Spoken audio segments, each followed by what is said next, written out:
Una tempesta che ha distrutto ogni cosa: auto, lucernai, tetti, fotovoltaici, lampioni, coperture di aziende, scuole, edifici pubblici, sradicato alberi.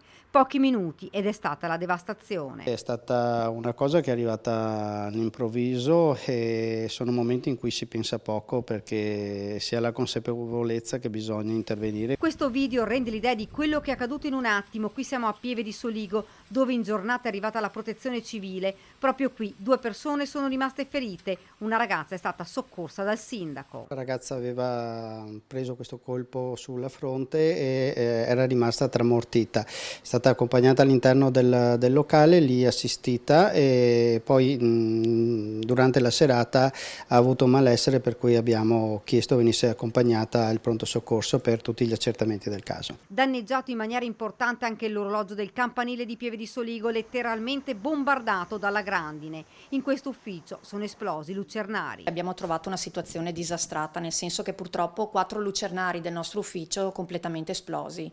E chiaramente abbiamo pulito 3 ore, abbiamo contattato immediatamente il sindaco per far presente la situazione quale fosse, ma non solo qua, anche in altri condomini da me gestiti la situazione è analoga. Una bufera che ha colpito l'area pedemontana: Grappa, Pederobba, Colli Asolani, Pieve di Soligo, Farra di Soligo, Cornuda, Susegana, Montebelluna, Conegliano, Gaiarine e Vittorio Veneto, Treviso e vari comuni limitrofi. Una galleria allagata sulla strada provinciale 86 a Vittorio Veneto. Oltre un centinaio le richieste di interventi dei vigili del fuoco, che hanno lavorato ininterrottamente notte e giorno. 4 le persone con ferite lacero contuse alla testa e portate con l'ambulanza in ospedale. Un'altra ventina invece si sono recate in pronto soccorso autonomamente per ferite, contusioni legate al maltempo, cadute o tagli da vetri rotti. Molte zone si sono ritrovate senza energia elettrica. Ci troviamo a Mosnico, guardate la forza del vento, che cosa è riuscita a fare? Ha sradicato un albero come questo, guardate.